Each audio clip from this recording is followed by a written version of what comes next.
the discussion of the assignment. I don't think I talked about the solution of the assignment. Is that correct?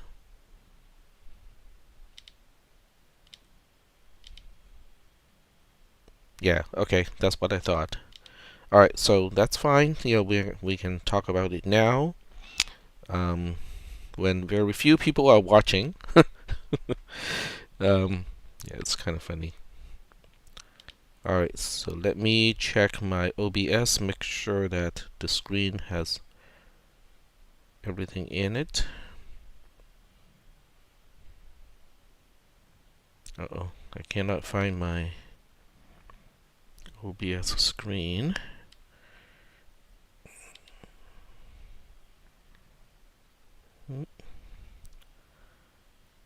Alright, so Discord is still recording as if it is seeing that screen, so I guess it's okay, except for the bottom can extend down a little bit. There we go. Maybe some more.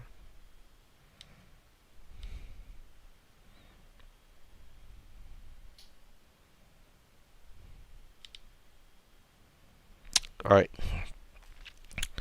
Okay, so the Lotto problem, let me make sure that it is actually recording. Yep, not having enough screen space is definitely a little bit of an issue. Okay, so yes, we are recording. We are streaming. And I can close my other streaming window, which is here. There we go. Alright. And for some reason, I can't see the Discord window. I think the Discord window just kind of... Oh, okay, there we go. I just had to pop it back out again. Alright, so for the Lotto problem, it resembles the other problem that I talked about in class, because those two are really the same. So if you think about the drawing of the numbers, that's like one of the person selecting the destinations for the vacation. Once those are selected, then the second person is going to select the second person's own selection. But it boils down to exactly the same thing. So what we want to do is to take a look at what is big omega first, because this is the easier one to talk about. So big omega, which is the outcome set itself, is basically all the different ways you can have a ticket. Now we know the first 5 numbers, the way we draw the first 5 numbers, the ordering is not important. So that's going to be a combination kind of thing. And then the last number, which is also called the Powerball number, that one is completely independent to how we drew the first 5 numbers. So as a result, the cardinality of omega, so we're focusing on just the cardinality here, is going to be, let's see if this is going to be rendered correctly. Last time it didn't quite render correctly. Alright, so we have, I think there are 59, how many numbers to choose from? I cannot remember now. Let's see, I think I just closed my browser. Alright, so let me see how I can get my browser back, but I don't want to have to rearrange everything. So I'm just going to hide the content of that window over here when I reopen my browser. There we go. Alright, so what we want to do is to look up the rules of Super Lotto with Powerball. There we go. The homework assignment has the link too, so I'm just doing it here because I don't have my links handy. Alright, so once we get here, we can get down to how to play. And in how to play, it shows... Okay, so the first 5 numbers would be 1 to 69. So let's go back and retype our solution in Joplin. Alright, so we have 69 to choose from, but out of the 69 we only want to choose 5. There we go, it renders correctly. Nice. Alright, and then we have another 29 numbers for the Powerball number. So let's go back to this rule here, and then we have one Powerball or power number between 1 and 26, not 29. It's 26. So as a result, we have to multiply 26 to the number of combination of choosing 5 out of 69. So this number is going to be our cardinality of omega. So the next question, because we want to figure out the probability, so I'm going to have to make some assumptions here. Well, I don't really have to make an assumption, so we can say n is the number of matches of the lucky numbers. So the lucky numbers is referring to the 5 that is actually chosen in a draw. So now we also want to indicate whether we want to match the Powerball or not. That part is a little bit I can still express it using only one variable. So I'm gonna use P indicates whether we want to match the Powerball number or not, the power number. Okay, so P is Boolean, it's either true or false. Alright, so now we want to look at the cardinality of the event that we are interested in. Remember, event is basically just a set of all the outcomes that are of interest to us. Alright, so the first thing we need to do is to figure out, given that we already know what 5 numbers are the lucky numbers, how many ways can we choose n of those 5 numbers? So the answer is, well, ordering is not important because it wasn't important to begin with. So that means, out of the 5, we are going to choose n of them. And as a result, 5 choose n is going to be the number of ways to choose n out of the 5 lucky numbers. So what about the numbers that are not lucky, that are not chosen in a draw? So how many of them are we talking about? So now we have to multiply this combination with another combination. So the other combination, I'm going to use 69 minus 5 here, even though we all know 65 minus 9 is 64. But the significance is, why is it 69 minus 5? You might want to look at the left-hand side right now because the right-hand side is kind of not working because the expression is not fully done yet. So 69 is the total number of numbers to choose from in order to choose the 5 lucky numbers.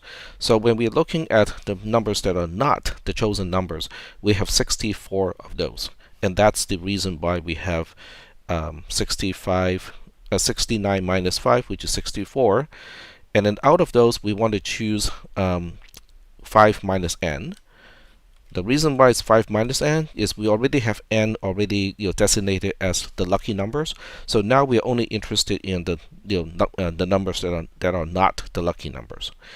And the rendering is still not liking it.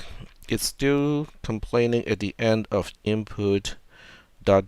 choose. Oh, that's because I use a round parenthesis to close a brace. There we go. Okay, now it looks a lot better. Okay, so that would take care of the 5 lucky numbers versus not the lucky numbers. So now we have one last portion to take care of, which is basically asking the question of, do we want to match the power number or not? So now we're going to use a ternary expression to express that part. So the ternary expression is going to start with P, which is already a Boolean. And the question is P true or not? If P is true, we do want to match the power number, and there's only one power number. Okay, only one power number, so it's going to be a 1 over here, because there are fewer tickets that will match that will have a match of the power number, and then when P is false, which means we do not want to match the power number, then we are looking at the other 25 numbers, because remember there are 26 numbers to choose from for the power number. So other than the power number, there are 25 choices. So I'm going to use 26 minus 1 to emphasize why we get 25, because there are 26 numbers to choose from for the power number. Only one is a power number, so the other 25 are not power numbers. So that's how we compute the cardinality of E. Now the probability is really just the ratio between the two. So the probability is really just, let's see here.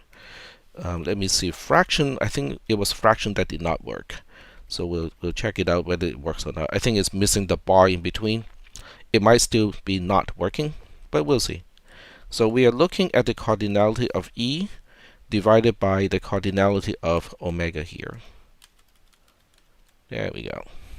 Yeah, so the bar, that's supposed to be between the numerator and the denominator is still missing. It's okay. We can just kind of forget using a fraction and just use a slash instead. There we go. All right. So that's basically the way we work it out. So this equation here, let me point out which equation. So this equation here is going to work out, for all the different cases. So whether you have, it doesn't matter how many lucky numbers you're supposed to match, and also it doesn't matter whether you want to match the power number or not, because the power number, whether to match the power number is taken care of using P as a Boolean. All right. Well, it's about time to get started, actually. All right. Well, happy Wednesday. We have a pretty short week this week because tomorrow is a holiday because of Veterans Day. So it doesn't really change this class in any way, but if you have classes on Thursday, like I do, then you have Thursday off. All right, so what I did was I just talked about the solution of the homework, the Lotto problem. If you missed that part, it's okay. It is recorded on YouTube, so you can go ahead and watch it on YouTube. So what we want to do today is to talk about graphs and algorithms that work with graphs. So algorithms, so the first thing we need to do is to talk about, okay, what exactly is a graph? How is it represented?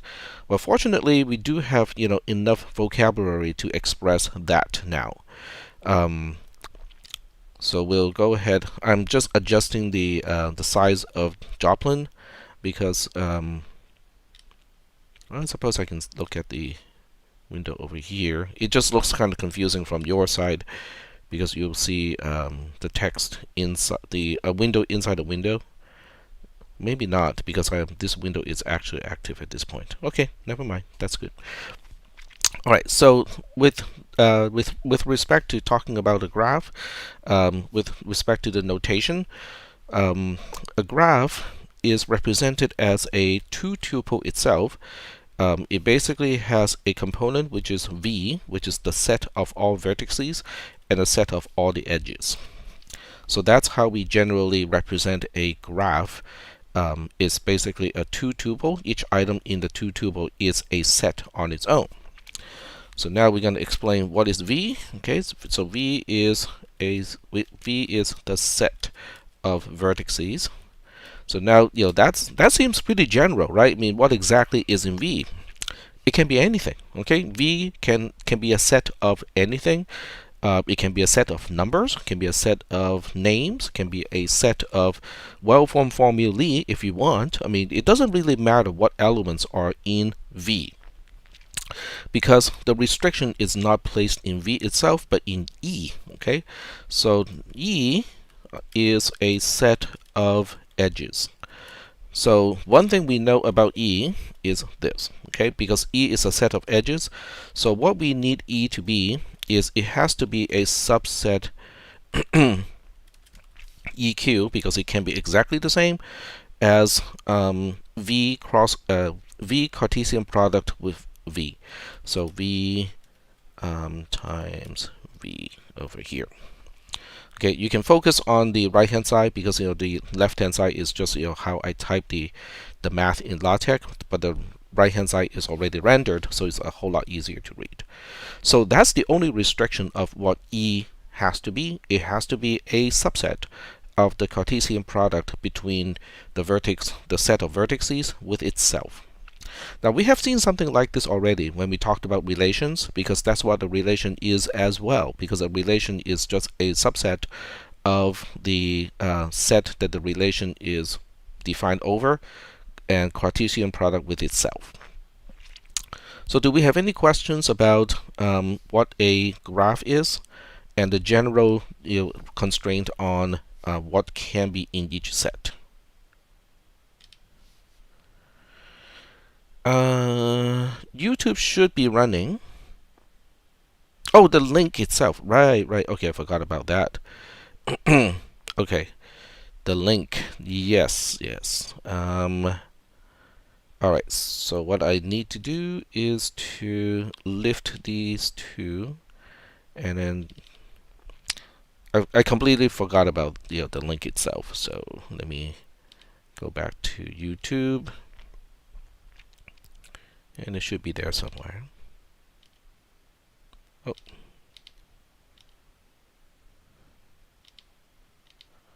All right, so let me go back to this one. All right, so we just need to get the link. There we go. And then I can close this browser. All right, so there we go. YouTube link is here.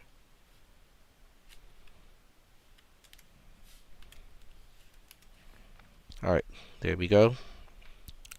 Yeah, okay. Yeah, I forgot about that. Sorry about that. Right. So we also need Joplin back. So here's Joplin. Okay. Are there any questions about what a graph is at this point? V is just, it can be anything. Yeah, there's no restriction of what can be elements of V. And then E has the restriction of it has to be a subset of the Cartesian product of V and V. And that's about all we have at this point. Any questions?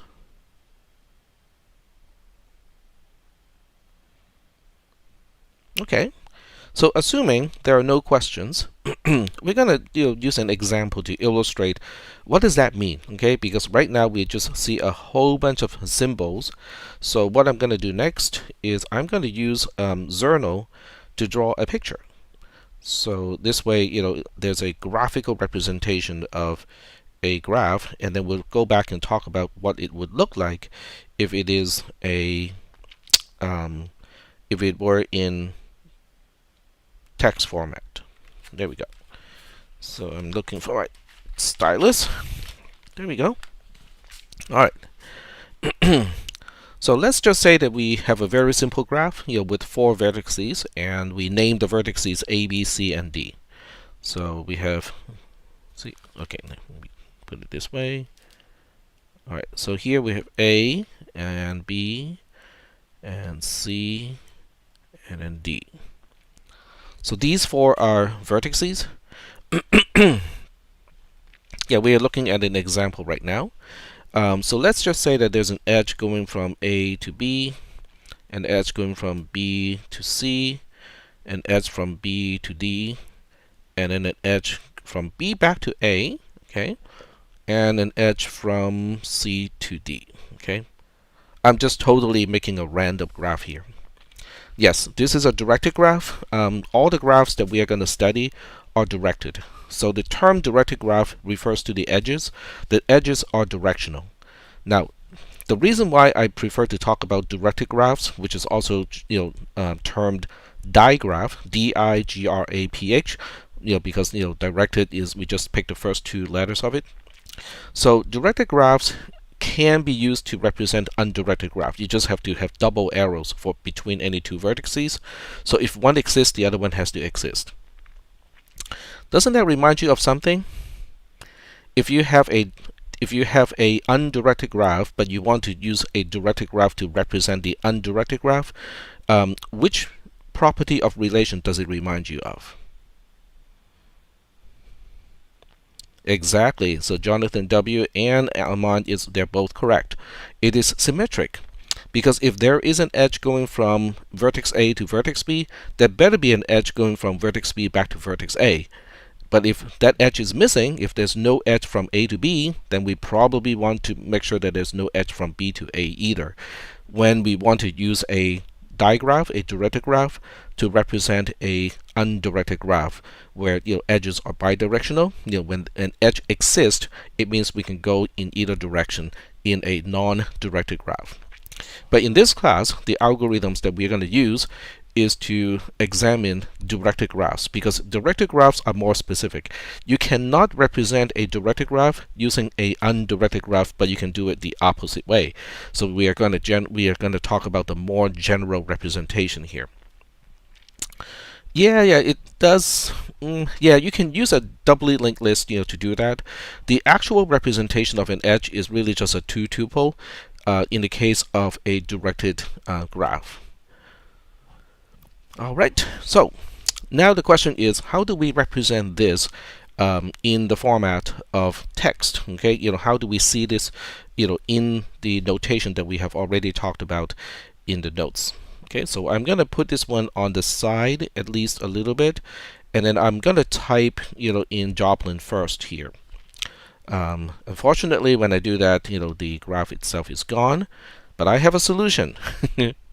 I have a solution. So let me see if I can get to my. Let's see if this works. Okay, I'm not 100% sure. I think this is my selection tool. No, that's my rectangle tool. All right, so where's my selection tool? There we go. So here's my selection tool. So I'm going to select a portion here. Control C, copy that, and see if I can paste it directly into Joplin. And the answer is yes. Kind of messy. Kind of messy because it's a little bit too big, on this side, and I have not learned yet, how to shrink it. But that's okay. I think this is still going to be sufficient. Yeah, right click. Nope, there's no option to make it smaller. There are probably options I can specify in the link itself to make it smaller. But I'm not going to spend time to talk about that. Instead, I'm going to talk about how this graph is represented in the kind of boring mathematical notation. So in this case, G is once again a tuple of two items. One is the set of vertices. So in this case, the set of vertices is going to be just A, B, C, D. A, B, C, and D. And then the set of edges, okay, is going to be based on the connectivity between the vertices. Now sometimes I will refer to a vertex as a node. So that is, I might slip, okay? Most of the time I'm going to use the term vertex to describe, A, B, C, and D, but occasionally I will refer to it as a node, and they are interchangeable. So whether we call it a node or a vertex, kind of depends on the context. In a programming context, most people would call those things nodes. In a mathematical context, they're usually called vertices, but they're really kind of interchangeable. Alright, so we have an edge from A to B, and therefore we have a tuple of AB over here.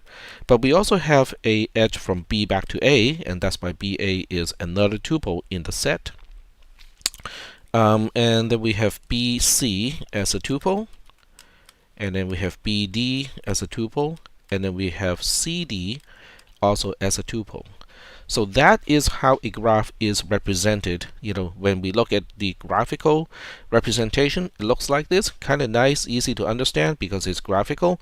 But when we look at the text representation, it looks like this. I mean, the information is still here. It just looks a little bit less intuitive because we are usually more we understand the pictures a little bit more readily compared to the text representation that has the same information. Alright, so let me pop Discord back up and see if there are any questions in Discord. Alright, so okay, there were a few questions. Set represents edge in undirected, since order does not matter in that case. Well, we have these are tuples. So AB, BA, BCD, BD, CD, they're all tuples. So within the tuple, the order is important. So when we have the two tuple AB, it simply means that we can only go from A to B by that edge, using that edge. But we do have a separate edge, which is BA, which allows us to go from B back to A. And then Douglas said, Can you add the timestamp to the stream? Oh, sure. I don't know why it's not on. It is supposed to be there. Let's see. It's supposed to capture a portion of my desktop screen, and it's not doing that. And I'm not really sure. Nope, that's the webcam. So it's this capture that is not working. It's actually right here. And okay, so let me see if I can do that. Okay, I have to move myself out first.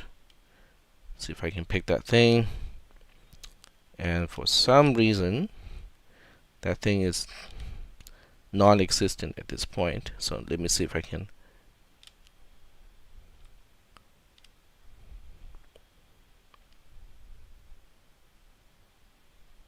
Nope, doesn't seem to want to cooperate.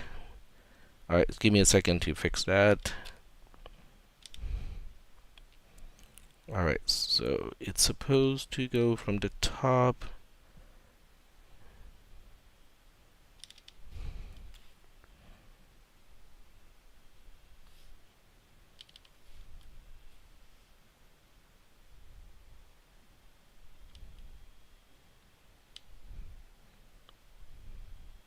Because what I'm doing is I'm just capturing from my panel bar, and it doesn't.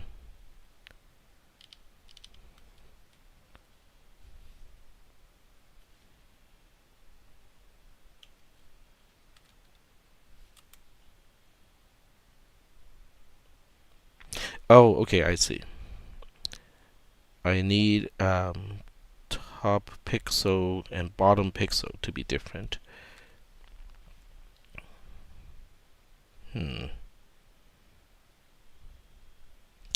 Well, I can fix this later. I don't want to use class time to do it. So for now, we don't have a clock being captured. I'm gonna lock the preview again. There we go. Sorry about that.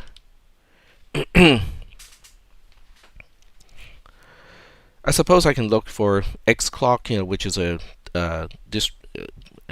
it's an application that is distributed with every single Linux distribution. So we can do xclock. There we go. And now we can see what we can do with this, right? So we need to put the xclock where you can see it. Okay, there we go. And let's see, can I make it always on top? Yes. And then I can turn off my own webcam, so the clock is taking that spot on the screen. There we go. Yeah, it works sort of, better than nothing, I suppose. Okay, there we go. Not quite as good as what we are used to, but it's there. It's still there. All right. So getting back to Discord, let's see. There's no definition for undirected.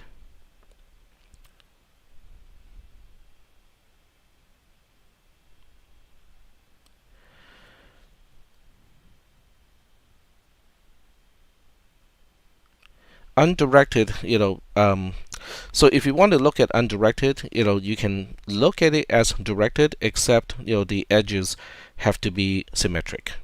Because both Jonathan and Almond has identified earlier that we can represent an undirected graph using a directed graph. It's just that the edges, as if we see the edges as relation defined over the vertices, then that relation has to be symmetric.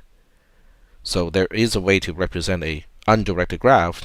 Basically we look at a undirected graph as a special case of a directed graph, which is weird in a way because most people would think it's the opposite, where a undirected graph is more general. But because we can actually represent an undirected graph using a directed graph, that makes the undirected graph a specific case of a directed graph. Kind of weird, but it works out that way. Alright, so the next question is, do special relations such as reflexive, antisymmetric, etc. apply for graphs? The answer is most of the time they don't. Okay, having these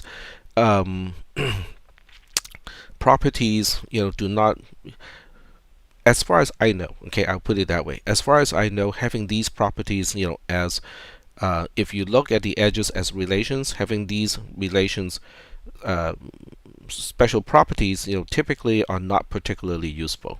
So graphs are far more general than relations typically. It would be like relation E defined over V. Yes, that is correct. But Jonathan is asking whether there are whether it is meaningful to talk about antisymmetric, transitive, and reflexive when we are looking at E as a relation. And the answer is generally speaking no. The only one that is useful is symmetric, where we used symmetric in order to specify whether a digraph is also a undirected graph.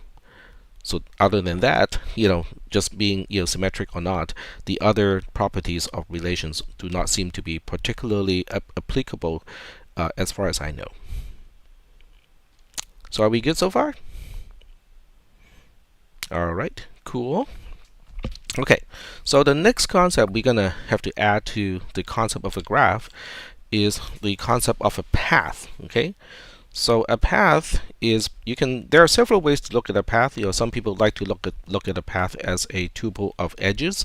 You can also look at it as a excuse me. You can also look at it as a tuple of edges, of vertices. So there are restrictions either way. Okay, so whether you look at it one way or the other doesn't really matter. The point is, when you're talking about a path, you cannot have a vertex to appear twice along the path. And between any two vertices, there has to be an edge between the two vertices. It has to go in the right direction. So this is probably a good time to go back to the notes, because otherwise I'll just be retyping my entire notes over here, which is not a very good use of time. So let me sign back in.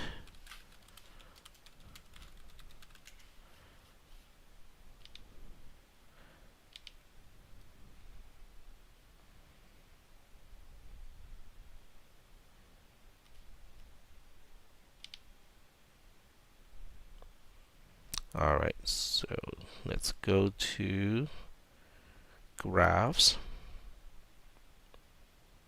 Oh. Keep going, keep going. There we go.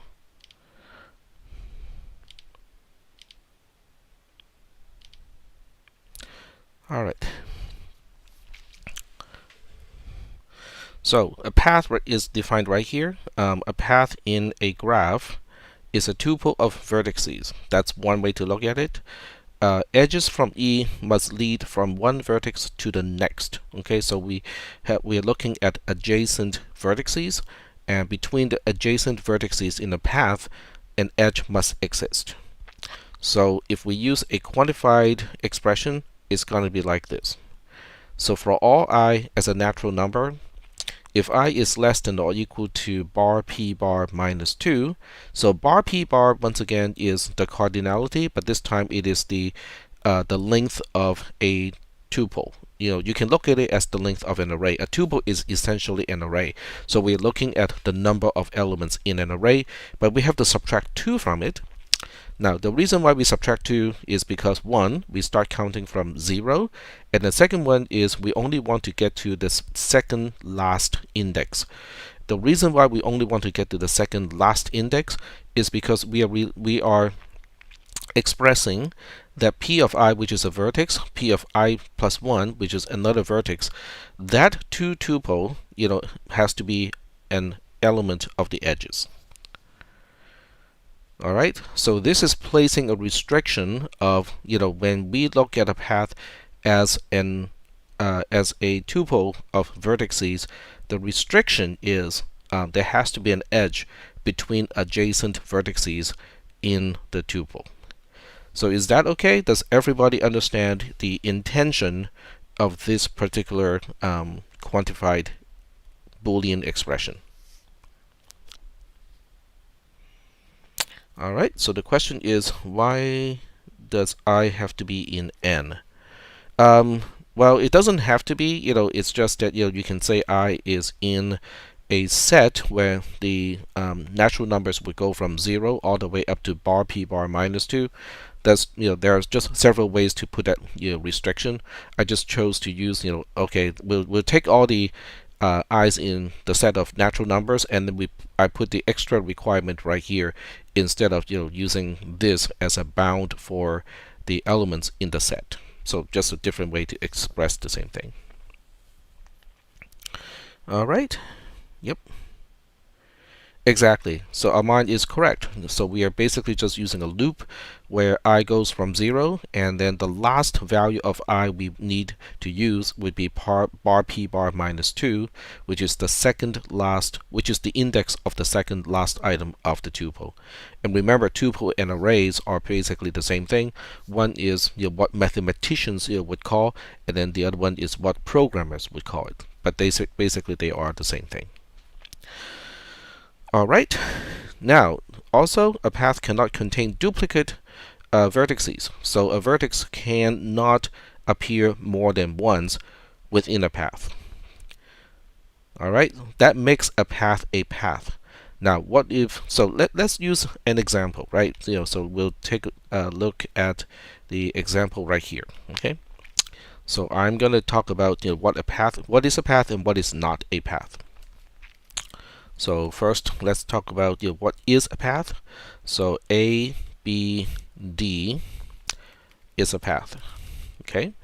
So why is it a path? Because if you look at, I need to scroll down on this side. There we go. So ABD is a graph because we know there's an edge between A and B. We know there's an edge between B and D, and the vertex. No vertex appears more than once in the path, so it is a path here. So what is not a path? ABA is not a path. So even though there is an edge from A to B, there's another edge from B to A is appearing twice, which is more than once, within this particular tuple, and that makes it not a path. Now, there's a special name for this, okay? So ABA is a walk. Okay, now we are not going to focus on walks, but I just want to kind of mention that you can. It is still a thing. There's technically a name for ABA. It is not a path anymore, but it is called a walk. We start from 0 because we are picking things from the set of natural numbers, and natural numbers start from 0.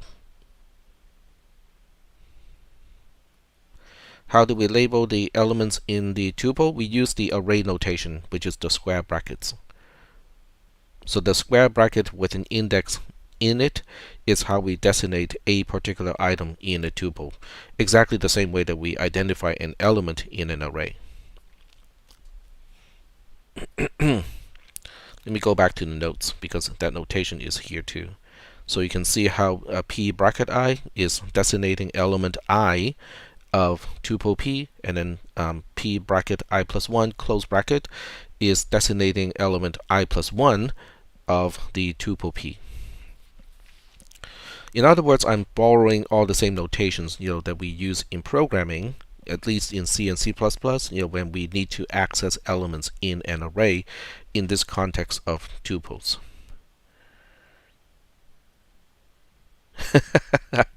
I suppose it doesn't have to be that case, but but those are just different terms to refer to different tuples of vertices.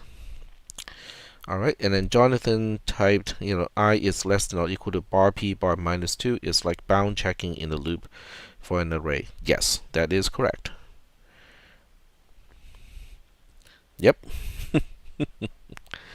Well, okay, p bracket 3 by itself is not necessarily a auto. It depends on what you're going to do with it.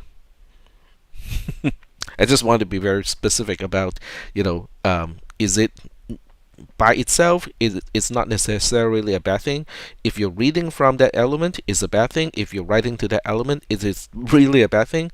But if you just want to get the address of that thing, that by itself is not a problematic thing. Yes, exactly. Yep. In CISP440, we tend to do things like that. It is actually necessary to do that sort of thing. But this is CISP440, so we're gonna move on and talk about 440 stuff. But yes, that's how we sometimes do things. All right. So right here, in the last paragraph of section 3, we also define a distance function. So if you remember the notations of functions, this basically means D is a function, E is our domain, and then R asterisk is our codomain. I'm using R asterisk to mean all the non-negative real numbers. R itself is the set of all the real numbers. I'm just using the little asterisk here to indicate that we are only interested in the non-negative values. So basically what D is it associates a non-negative real number with each edge. Okay, if you give me an edge, D is going to tell you, oh, okay, the distance of that particular edge is, and then it's going to give you a non-negative value. It can be 0, it just cannot be negative. No, plus means it is positive, excluding 0. That's typically how the word what plus is indicating is it is excluding 0, but when we use asterisk, it is including 0. Yeah, fine points, but that's also how regular expression works too. So I'm borrowing notations from a lot of different places. All right, so now that we understand all of this stuff here, this is Dijkstra's algorithm. Let's not talk about Dijkstra's algorithm yet. So what we'll do next is just to try to figure out a shortest path by hand first. So first, and then we go back to Zerno, which is here. Okay, very good. Now this particular graph is not really particularly interesting. Well, I suppose it is, because there are two ways to get to vertex D from vertex A or from vertex B.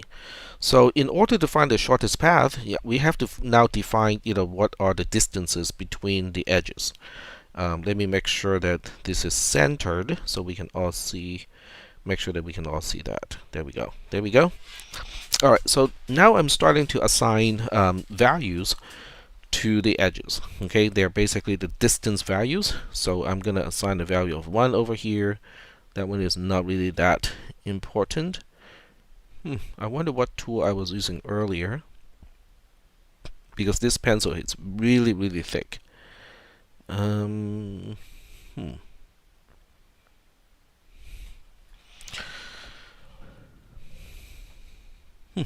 Okay, well, it'll still work. It's just that, oh, okay. I am not using the right tool. Okay, let me see. I am using a rectangle tool right now. Yep, it's drawing rectangles.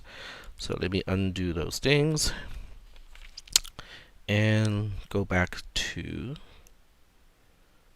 a writing tool.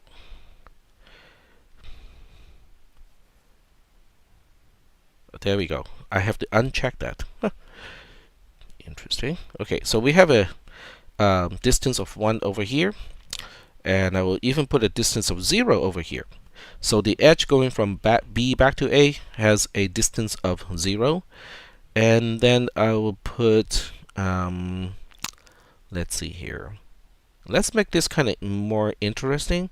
So I'm going to put a 4 here, put a 3 here, and then we'll put a 2 over here. All right. So in this case, let me see. Armand is asking ABCD or ABD. Not really sure what that means. How are those distances represented in the notation? They are basically functions. So we'll go. I'll go back and exactly tell you guys how to do that, or I can just type in here too. So, all right. So let's go ahead and examine, what Armand just asked. Okay, how are the distances represented?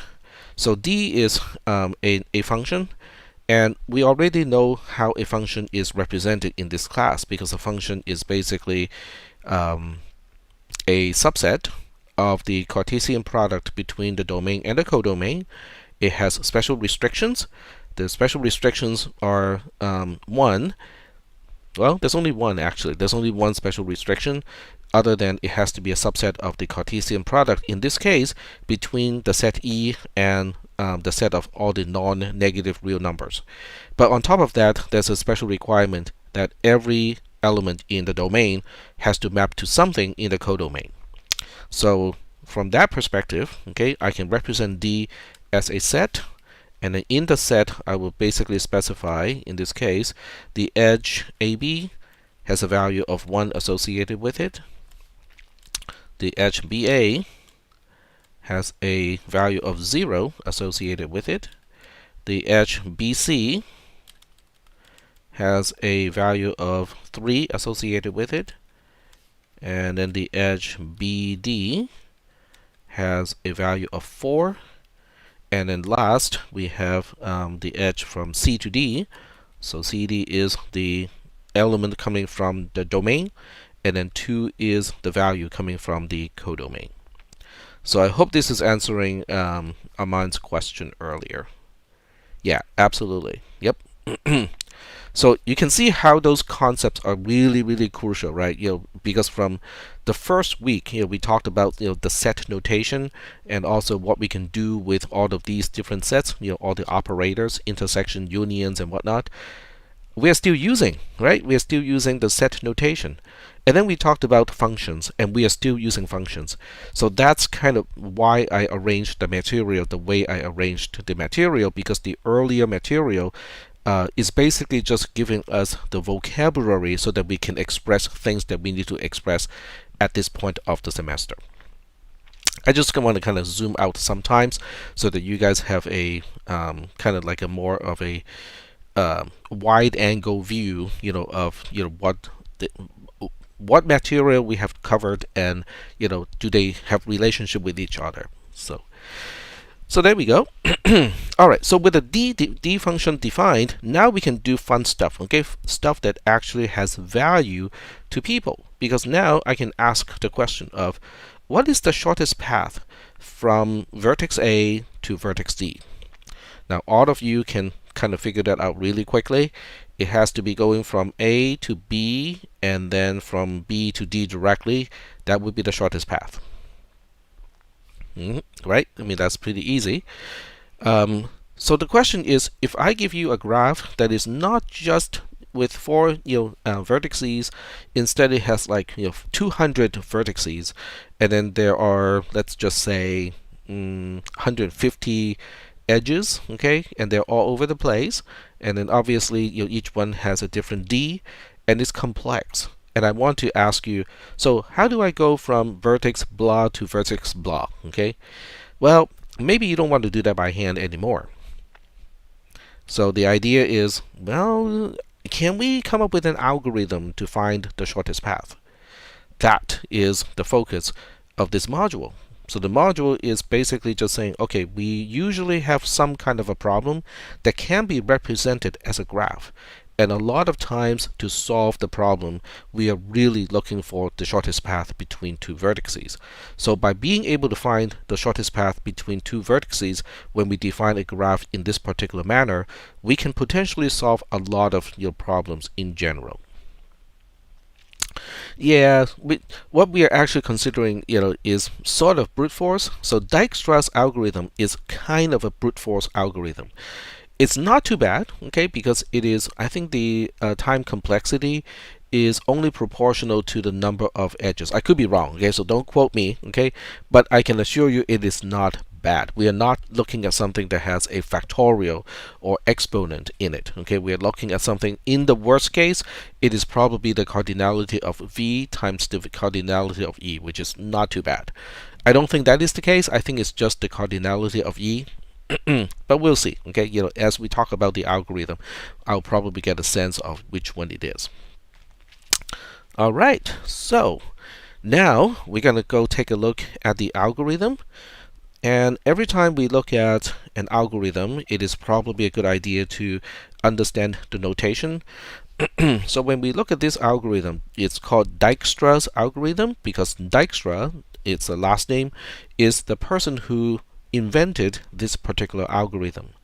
I believe his first name is Dijkstra, and he is one of the modern father of computer science. Alan Turing is considered the original father of computer science, and in between Dijkstra and Knuth, who is still alive, he used to teach for Stanford University, but I think he has retired. So Donald Knuth and Dijkstra were basically the other two fathers of computer science, contributing a lot to various algorithms and theories of computer science. When you guys move on to a 4-year university, you will know more about the contribution of these two basically giants in modern day computer science, because there are books. They wrote books. Knuth is great. Okay, I will do one thing. Okay, just let me do one thing. To kind of tell you guys how much impact he has in computer science. Okay, it's not going to take too long. Oh, that I haven't really looked at, but I can show you something far more concrete.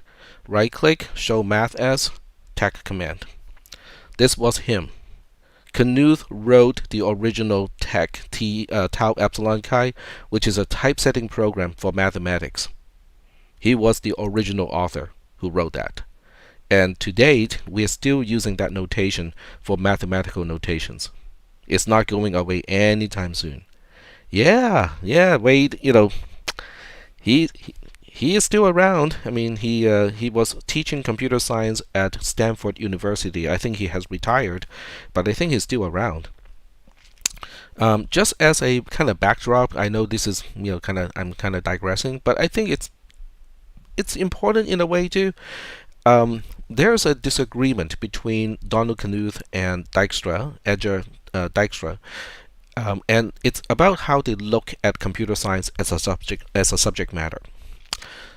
Dijkstra look at computer science as a branch of mathematics. Okay, it is basically all math. It's just that, well, we can also apply that and use the outcome on the computer so that the computer can do certain computations for us. That was the view of Dijkstra.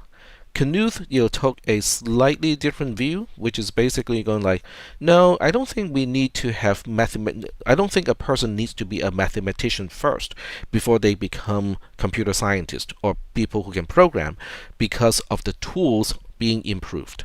So as it turns out, they're both correct. That's my view, is that they're both correct.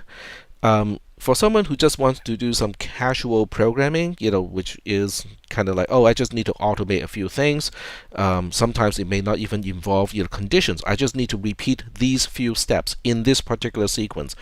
That doesn't need a mathematician. Okay, you don't need to understand algebra even in that case.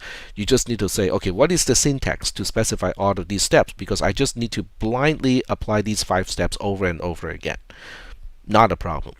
On the other hand, if you're looking into encryption, if you're looking into the possibility of breaking certain types of encryption, that is all math. There's no question about it. Okay, that part is all math. So it really is a wide spectrum when we look at programming. Okay, it's a very wide spectrum. On one end, which is super duper pragmatic, and with all the tools that we have now, just about anyone can become a quote-unquote programmer. But on the other end of the spectrum, you're not just looking at mathematicians. You're looking at the top-notch mathematicians who can tackle those problems. Even those problems are really within the domain of computer science. So that's really just my take. Anyway, so the way we look at this program is it's kind of like Python, okay? Because I am using indentation to indicate the nesting of the logic.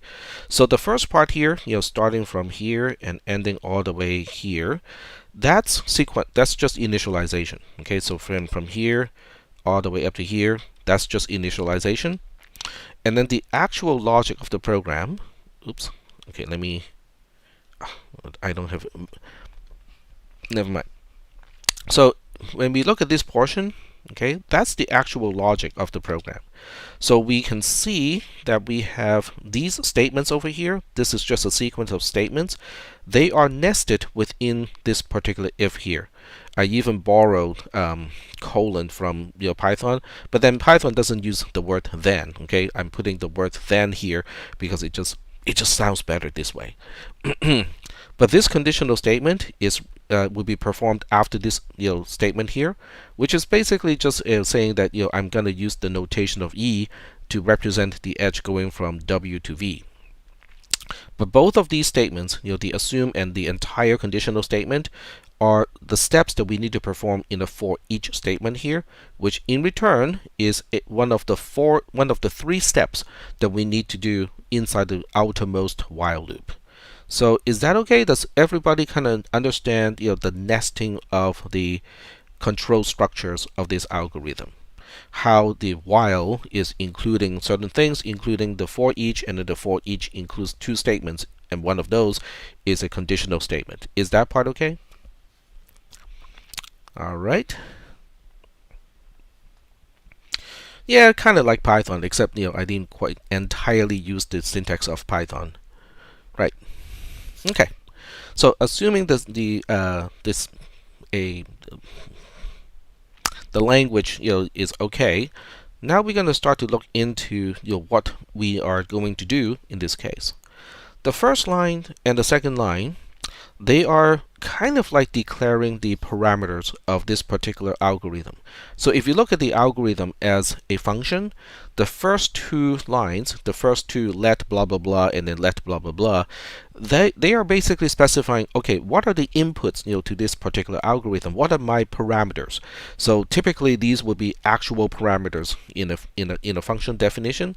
So let's take a look at what is supposed to be given to us. So the graph itself is supposed to be given to us. Well, that kind of goes without saying, right? If you want me to find the shortest path, from this vertex to the other vertex, I kind of need to know the graph itself. So that's not surprising. The function d also has to be given, because if I don't know the distance, of the edges, there's no way for me to evaluate which one is shorter and which one is not, right? And then we have this thing here. S is a subset of V, be a subset of vertices identified as destinations. So this is interesting because some of you may be taking 430 this semester. Some of you might have taken 430 already. And I know if you're taking from Iraj, he talks about Dijkstra's algorithm as well in that class. But when he talks about Dijkstra's algorithm, there's only one destination and one starting point. This particular algorithm, on the other hand, can use an entire set of destinations. In other words, you are not restricted to say, oh, that over right there, okay, that's where I want to be. You can actually say, out of these four destinations, if I can get to any one of these four, I'm good. So once again, it's a more generalized type of algorithm, because you can always say, oh, the set S here only has one single element. That's perfectly fine. But at the same time, you can say, this set here, set S here, can have 10 elements. Okay, these 10 vertices are all considered destinations. Is that okay? Does everybody understand what I just said? And if anyone is taking 430 this semester, has Iraj covered Dijkstra's algorithm yet?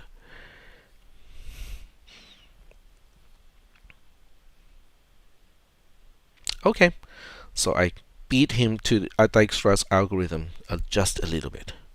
Okay, cool.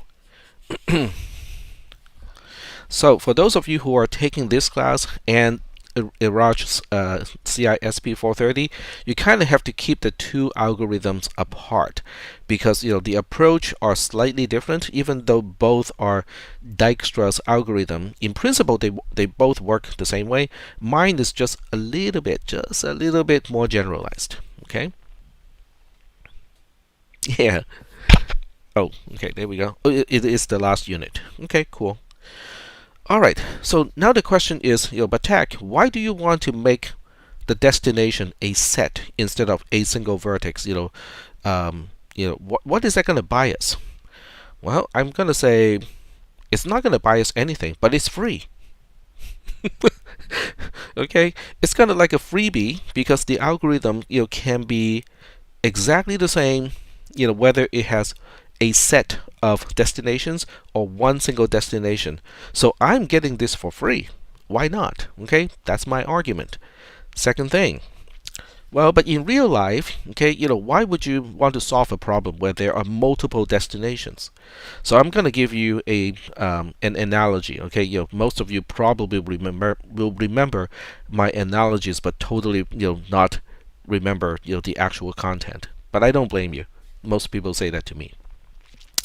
Okay, so imagine you're taking a bunch of kids, okay, to Six Flags. Okay, I think it's called Discovery Park now, in Vallejo. Okay, it's a theme park. So you're taking a bunch of kids to the theme park, and the destinations would be the bathrooms. Do you really care which bathroom you take the kids to? You don't, right? You just want to take them to the closest bathroom because every single one of the kids is screaming, I need to go now. So what are you going to do? You're not going to say, kids, we only want to go to this particular bathroom over there. You already know that disaster is going to happen. So you want to take the kids to the closest bathroom. That is one of the many situations where it makes sense to have a set of destinations. So I'm going to point out the second thing about this algorithm, which is different from Iraj's Dijkstra algorithm. This one doesn't have a single starting point either. So by the time this algorithm ends, it would have found the shortest paths from every vertex to a destination. Let me say that one more time. I can see the silence in the text channel. I'll say that one more time. By the time this algorithm completes, it would have found the shortest paths from every single vertex to a destination. Now, how cool is that? And once again, somebody's going to say, but Tech, aren't you going to complicate the algorithm to do something like that? The answer is actually no. I'm not complicating the algorithm in any way to make it generalized so that we can find the shortest paths from every vertex to a destination. In other words, it's a freebie.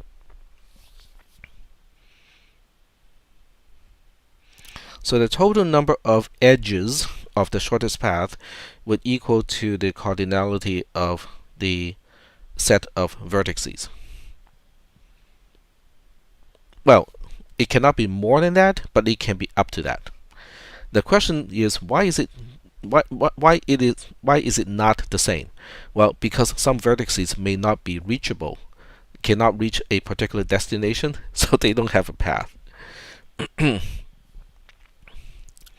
Yeah. All right. So now that we know what this algorithm can do for us, let's talk about it, right? So the initialization this is also initialization, even though it is a control structure using a for each, but it's still initialization. So in this case, we are defining. You can look at L as a lookup table, but you can also look at L as a function itself. So L of v for every v in S. Okay, so we are only concerned about the destinations in this case. In other words, this is basically saying for each destination vertex, L of v is defined to be 0. So instead of using a single equal symbol to mean assignment, I'm using a left arrow to mean assignment to avoid any possible confusion here. Because a single equal symbol, like in here, is basically an equality. We are defining G to be blah blah blah, or we are asserting certain things are the same. But in the case of this particular thing, it is actually an operation. We are basically saying L of v is getting a value of 0. We are defining it to be 0 right now, but it will change later on. It can change. Well, this one cannot, but the L value can change for other vertices over time. So now the question is, what exactly is L, uppercase L? So uppercase L is essentially tracking the distance from any vertex. Okay, it's tracking the distance of the shortest path to a destination. Let me say that one more time. L of whatever vertex, okay, is telling you what is the distance of the shortest path from that vertex to the closest destination. That's what the L value is trying to represent. So if you think about it, okay, if that is how L is defined, the L value of a destination vertex really needs to be 0 because it is a destination itself. Imagine that you are in the theme park again, right? You're in the theme park again, and then the kids are screaming again, like we need to go to the bathroom now. How long is it gonna be before we get there? Guess what? You're already standing next to the bathroom. Then you go like, we are here already. And that's why the L value is a 0, because you are already there. You're already at the destination. So I hope this makes sense, right? Why the L value are defined to be 0 for all the destination vertices. Are we okay so far? Does everybody understand what is the L value? What is the meaning of an L value? And why they are defined to be 0 for the destination vertices? Okay, excellent. All right, so the next question is, what about we are talking about the other vertices, the non-destination vertices? So that's what the next for each statement is trying to do, is to say for each non-destination vertices, we are initializing L of v to be infinity. Because at that point, we do not even know about the connectivity between the vertices, because we haven't really examined the edges yet. So we are going to make the most pessimistic assumption of maybe this vertex doesn't even get to a particular destination, and that's what we are doing here, is to say, well, we'll just kind of assume that it's not connected, and therefore the L value, once again, it is representing the distance of the shortest path from vertex v in this case to a destination. But if there's no path to a destination, then the L value is either considered undefined, or you can say it is infinity. So that's why we initialize all of the other L values to be infinity. Is that okay?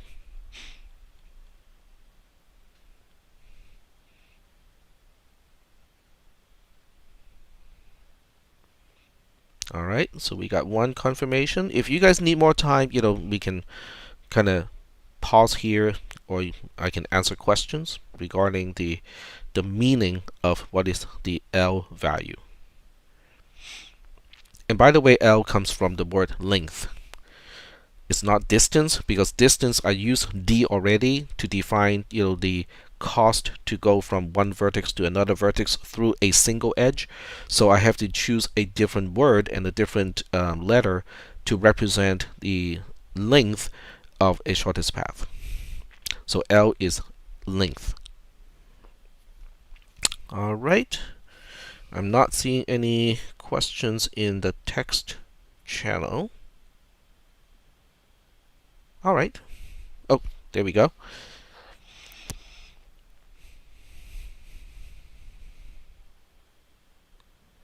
Okay, I am not understanding what's v minus s. Oh, okay. I'm not making fun of anyone. Okay, I'm chuckling just because this is something that I just mentioned at the beginning of the of this lecture. Okay, what is V? V is a set of vertices. With a focus on, it is a set. The next question is, what is S?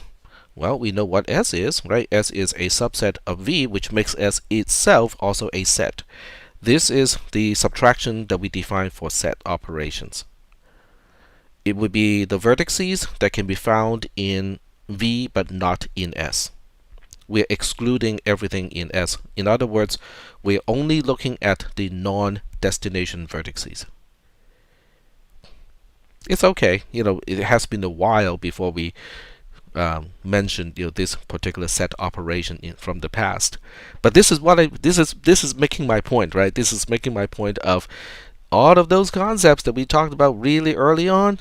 They're still useful now. Not a problem. Don't worry about it. Do not worry about it at all. Okay, I know how this can appear to be coming out of the left field and go like, what is this, right? No, it is the set operation. We are looking at everything in V but not in S, basically. Cool. Well, when we need to prove certain things, I think some of the propositional logic thing may come in handy. All right, so let's move on. So the next thing here is simply a initialization. Okay, so we have another set, a variable that is a set. We call that Q. And initially, we just put everything in S into Q. So Q has no specific name. I typically just look at it as the boundary of expansion. But it really has no specific name for it. So, as we work on the algorithm, I think we'll start to understand what Q is. Well, actually, I take it back. Let me try to use an analogy to explain what Q is. Dijkstra's algorithm is essentially a non-intelligent breadth first search algorithm. Are you guys familiar with what is breadth first search versus what is depth first search? No. Okay, I got you. Alright, so let's just talk about breadth first search then. Okay, so we're going to forget about depth first search. We'll only focus on breadth first search. So think about a maze. Okay, think about a maze that is fully enclosed and it has all of these paths defined in it. So I hope all of you mentally now has a picture of a maze. Are we good? Alright, cool. Now, think about, for each cell in a maze. So we're assuming this maze is kind of rectangular so that we can define, quote-unquote cells within the maze. Are we okay with that concept too? Because I can draw that, actually. I can draw a sample maze that has, yeah, absolutely.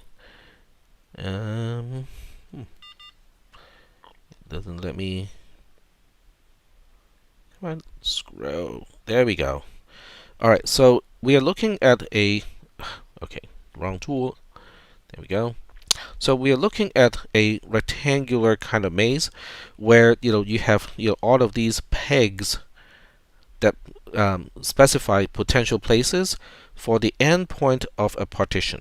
Okay, so I can only draw like a portion of this because I don't want to spend the rest of today's class just to draw the pegs and the partitions.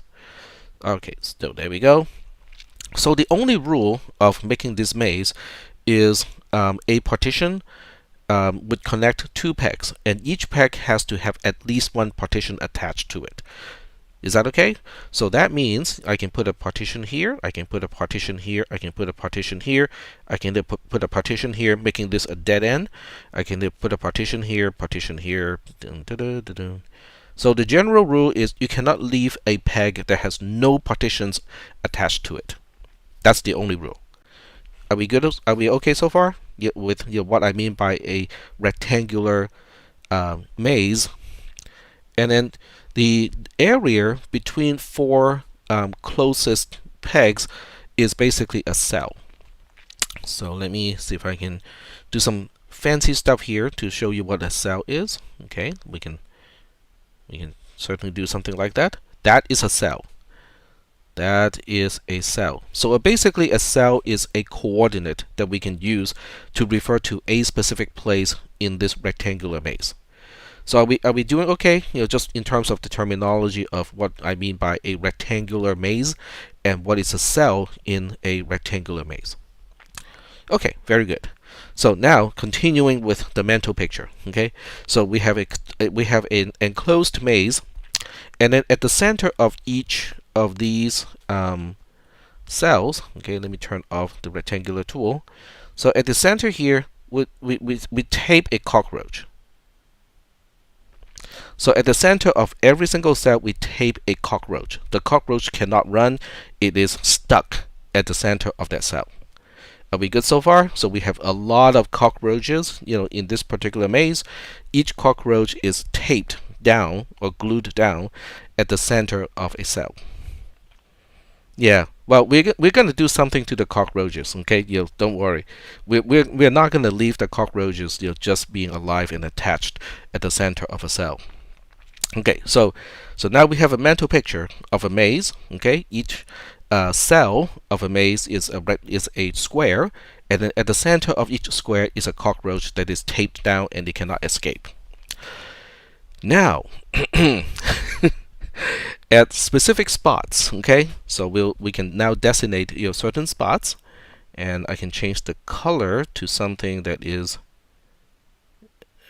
we'll change it to red. Okay, so we are now designating certain spots here. Okay, this is a spot. Let's say this is a spot. This is a spot over here, and this is a spot over here. So at those spots, we are now going to dispense pesticide gas. Okay, so so at the red circles, somebody is going to drill a hole and then pump pesticide through those holes. Are we having a good kind of mental picture now? Okay, very good. So the question is, what is the order of these cockroaches dying? Obviously, the cockroach who is right here, okay, the cockroach who is right here, right here, right here, and right here would be the first to die, right? And then the next ones would be the ones adjacent, but depending on the partitions, some may be lucky. They may actually get to live a little bit longer because of the partitions, because the partition is blocking the spread of the pesticide. So maybe certain areas within this particular maze is even unreachable. So those cockroaches live to participate in the next experiment. Are we doing okay? All right. So so the spread of the pesticide is a breadth first thing. Okay, it just expands. It just expands to whatever is adjacent to the cell that already has pesticide in it. So this becomes a breadth first search algorithm, and then the red dots, guess what? They are actually representing the destinations. So what the algorithm does is it starts with the destinations, and then it will spread, quote unquote, spreads backwards to get to every single cell that is actually reachable. And then if you get to a cell first, that means that cell has found its shortest path.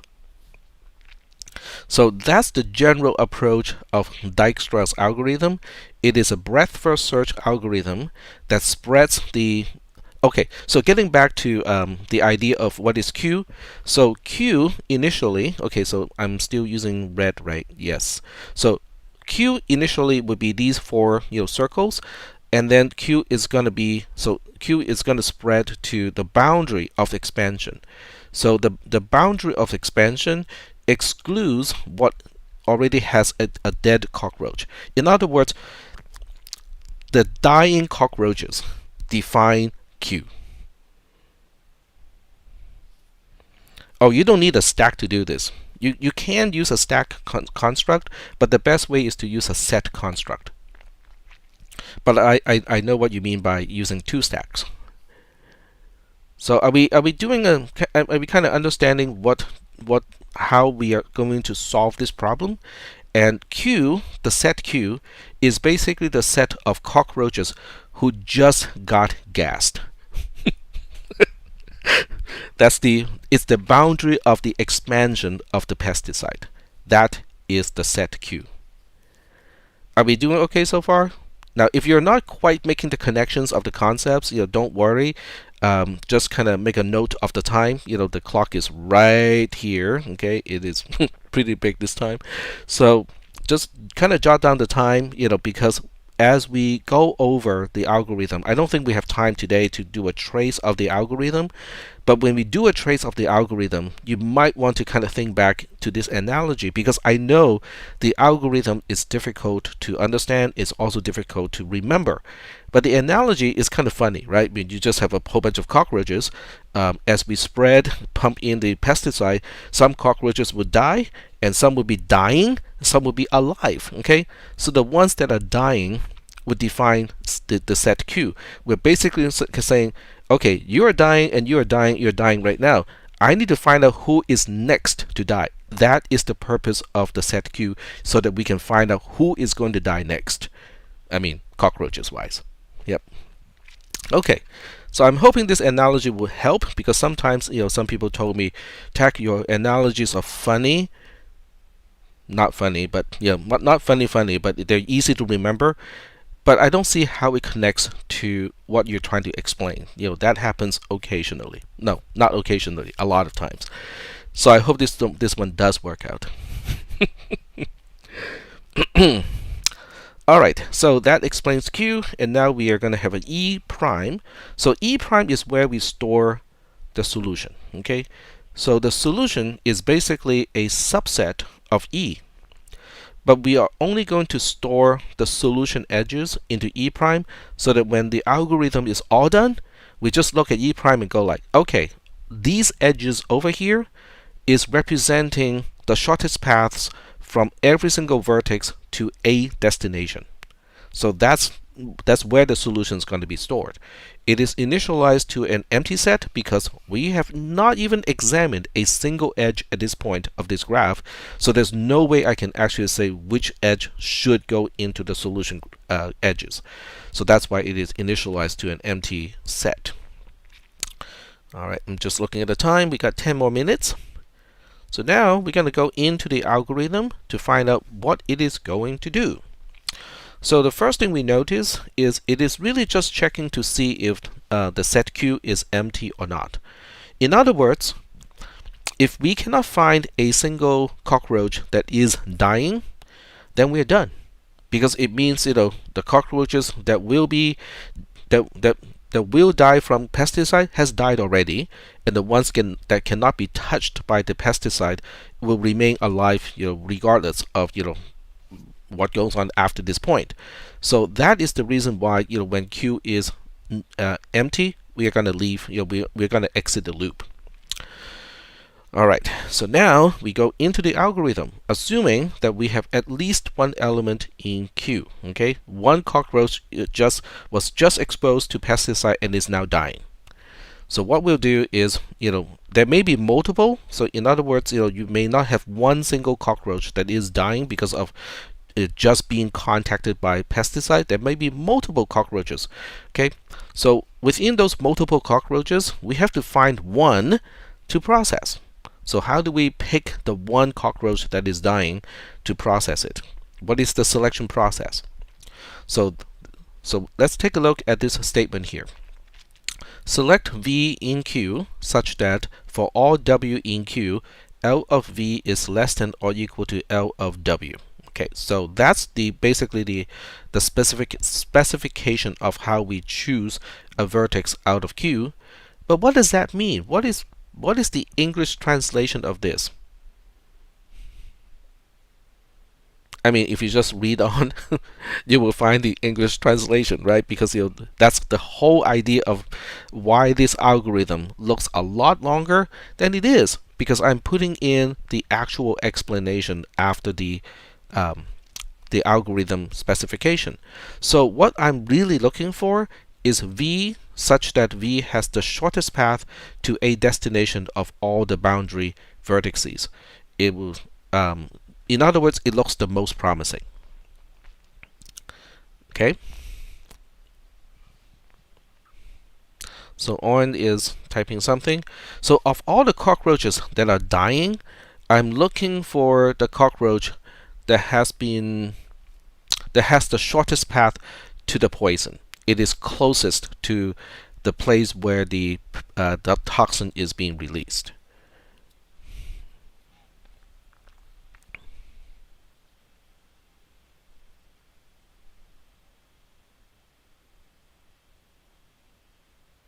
We have a question coming, so I'm going to wait a little bit.